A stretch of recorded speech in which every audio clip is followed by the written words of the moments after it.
ಆತ್ಮೀಯ H16 news ಅರ್ಥಾತ್ ಸೀತಾರಾಮ್ ನ್ಯೂಸದ ವೀಕ್ಷಕರೇ, ನಾನು ನಿಮ್ಮವ ಎಂ ಆಯುಧ ಮಲ್ಲಪ್ಪ ಜೊತೆವರು.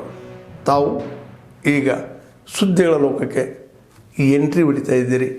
ಈ ಸುದ್ದಿಗಳನ್ನು ಪ್ರತಿಯೊಂದು ನೋಡೋ ಜೊತೆಗೆ ನಿಮ್ಮ ಅಭಿಪ್ರಾಯಗಳನ್ನು ಹಚ್ತಾ ಇರಿ. ಯಾಕಂದರೆ ಈ ಸುದ್ದಿಗಳು ನಿಮಗಾಗಿ, ನಿಮ್ಮ ಬದುಕಿಗಾಗಿ, ನಿಮ್ಮ ವೈಚಾರಿಕೆಗಾಗಿ, ನಿಮ್ಮ ತಿಳುವಳಿಕೆಗಾಗಿಯೂ ನಿಮಗೂ ಗೊತ್ತು. ಜೊತೆಗೆ ನಮಗೂ ನಿಮ್ಮೊಂದಿಗೆ ಇದೊಂದು ಮಾತಾಡುವಂಥ ಜೊತೆಗೆ ಸುದ್ದಿಗಳನ್ನು ಬಿಡುವಂಥ ಕೆಲಸ. ಈ ಕೆಲಸದಲ್ಲಿ ನಾವು ನಿಮ್ಮೊಂದಿಗಿದ್ದೀವಿ ಅಂತ ಹೇಳ್ತಾ ನೋಡ್ತಾ ಇರಿ ಸುದ್ದಿಗಳನ್ನು. ರೂಪಿಸಿದಂಥ ಈ ಶಾಲೆಯ ಹೇ ವಿದ್ಯಾರ್ಥಿ ಮತ್ತು ನಮ್ಮ ಕಾವೇರಿಯವರು उदंड आयुष्य सुख समा उजेर पड़े विष्णु पाशी आरोग्यम धन ಶಿಕ್ಷಣ ಗುಣಮಟ್ಟ ಹೆಚ್ಚಾದ್ರಂತ ಅದು ಗಾಂಧಿನಗರ ಅಂತಂತು. ನಾವು ಕಲಿಯುವಾಗೆಲ್ಲ ಇಲ್ಲಿ ಒಳ ಪ್ರದೇಶ ಇತ್ತು. ಒಳ ಪ್ರದೇಶ ಅಂದ್ರೆ ನೀರು ನಿಲ್ತಿತ್ತು ಎಲ್ಲ ಇದೆಲ್ಲ.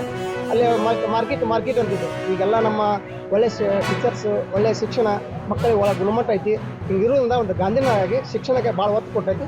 ಅದು ಗಾಂಧಿನಗರ ಅಂತ. ಅದರ ನಿಮಿತ್ತವಾಗಿ ಸುವರ್ಣ ಮಹೋತ್ಸವವನ್ನು ನಾವೆಲ್ಲ ನಮ್ಮ STMC ಸಹಕಾರದೊಂದಿಗೆ, ಶಾಲೆಯ ಶಿಕ್ಷಕರೊಂದಿಗೆ ಇವತ್ತಿನ ದಿವಸ ನಾವು ಸುವರ್ಣ ಮಹೋತ್ಸವವನ್ನು ಅದ್ದೂರಿಯಿಂದ ಆಚರಿಸ್ತೀವಿ.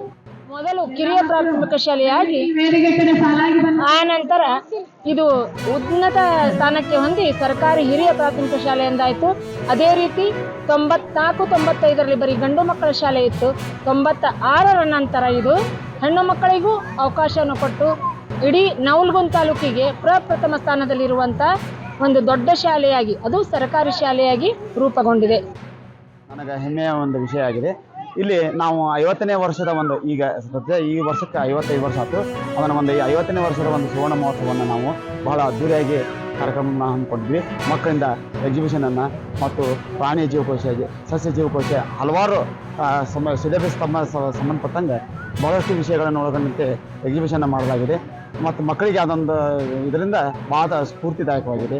ನಂಬರ್ 2 ಗಾಂಧಿನಗರ ಅನ್ನಿಗಿರಿ ಶಾಲೆಯಲ್ಲಿ ಸುವರ್ಣ ಮಹೋತ್ಸವ ಕಾರ್ಯಕ್ರಮ ಬಹಳಷ್ಟು ಅದ್ದೂರಿಯಿಂದ ನೆರವೇರ್ತಾ ಇದೆ. ಈ ಶಾಲೆ 1971ನೇ ಇಸ್ವಿಯಲ್ಲಿ ಪ್ರಾರಂಭವಾಯಿತು.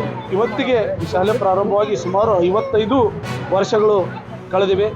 ಆ ಒಂದು ನಿಮಿತ್ತವಾಗಿ ಇವತ್ತು ಶಾಲೆಯಲ್ಲಿ ನಾವು ಸುವರ್ಣ ಮಹೋತ್ಸವ ಕಾರ್ಯಕ್ರಮವನ್ನು ಬಹಳ ವಿಭಿನ್ನವಾಗಿ ವಿಜೃಂಭಣೆಯಿಂದ ಆಚರಣೆ ಮಾಡ್ತಾ ಇದ್ದೇವೆ.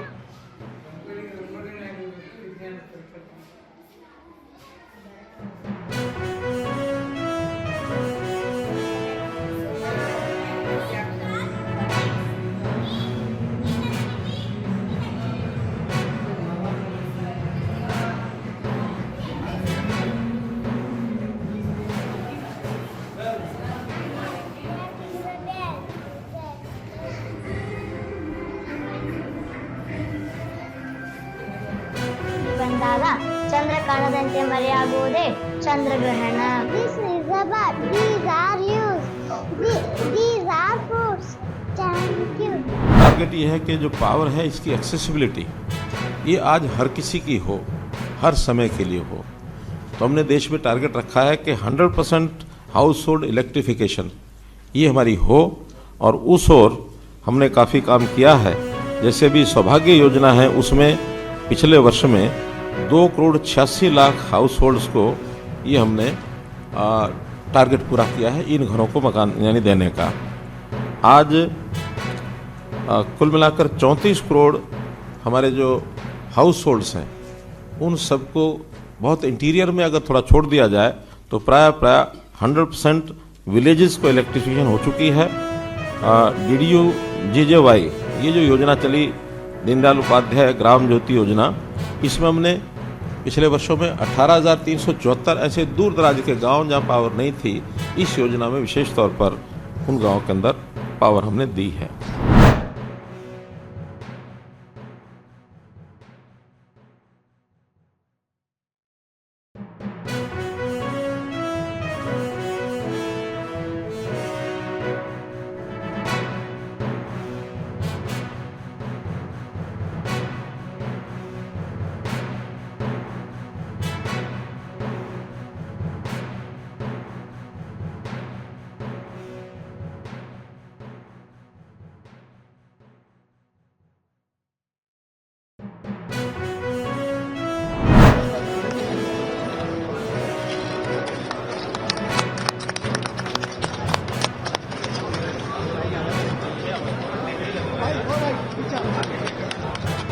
जैसे मैंने मखाना बोर्ड की बात की, मैं पोखर में दूंगा, कल बिहार में जाकर मैं देखूंगा मखाना कैसे पैदा होता है, किसान को कितनी कठिनाई होती है। अब एक किसान मिले बोले कांटेदार होता है वो, तो हाथ में कांटे चुभते हैं। अब ये सब तकलीफ देखनी पड़ेगी, बिना देखे काम थोड़ी है। और इसलिए हम चाहते खुद देखेंगे, हमारे मंत्री देखेंगे, और अफसरों को भी खेतों में जाना पड़ेगा। कृषि विभाग के अफसर मतलब खेतों में, बिना साइंटिस्ट का भी आप कार्यक्रम बनाइए, वैज्ञानिक लैब में प्रयोग करेंगे, लेकिन लैंड पर किसानों को जाकर समझाएंगे। ये कृषि मेला जैसा दिल्ली में लगाया गया, ऐसे कुछ लोग पूरे देश में हमको किसानों के बीच कैसे बढ़ेंगे जब वैज्ञानिक और किसान इकट्ठा हो, और वैज्ञानिक जाए, किसान जाए, कृषि मंत्री भी सबके सब चलो भैया, और चलकर फिर खेती को ठीक और करने की हम कोशिश करें। आज गर्व है मुझे कहते हुए, कभी वो दिन थे जब भारत को PL-480 सारा गेहूं अमेरिका से मंगा के खाना पड़ता था। ಆದ್ಮೇಲೆ ಎಲ್ಲ ಸುದ್ದಿಗಳನ್ನು ನೋಡಿದ್ರಲ್ಲ, ಏನು ಅನಿಸ್ತು ನಿಮಗೆ? ಇದರಲ್ಲೇ ನಿಮ್ಗೆ ಲೈಕ್ ಆಗಿರ್ಬೋದು, ಡಿಸ್ಲೈಕು ಆಗಿರ್ಬೋದು, ಕಾಮೆಂಟ್ ಬೇಡಪ್ಪ ಅಂತೂ ಅನಿಸಿರ್ಬೋದು, ಕಾಮೆಂಟ್ ಮಾಡಬೇಕಪ್ಪ ಅನಿಸಿರ್ಬೋದು, ಶೇರ್ ಮಾಡಬಾರ್ದಪ್ಪ ಅನಿಸಿರ್ಬೋದು, ಅಥವಾ ಮಾಡಬೇಕು ಅನಿಸಿರ್ಬೋದು. ಏನಾದರೂ ಆಗಲಿ ಶೇರ್ ಮಾಡ್ತಾಯಿರಿ, ಈ ನ್ಯೂಸ್ಗಳನ್ನ ಹಂಚ್ತಾ ಇರಿ, ಜೊತೆಗೆ ಇದಕ್ಕೆ ಸಬ್ಸ್ಕ್ರೈಬ್ ಆಗ್ತಾಯಿರಿ ಅಂತ ಹೇಳ್ತಾ, H60 ನ್ಯೂಸ್ ಅರ್ಥಾತ್ ಹೇ ಸೀತಾರಾಮ್, ಇದು ಸತ್ಯದ ಕೈಗೆ ನಡಿ. ವಂದನೆಗಳು.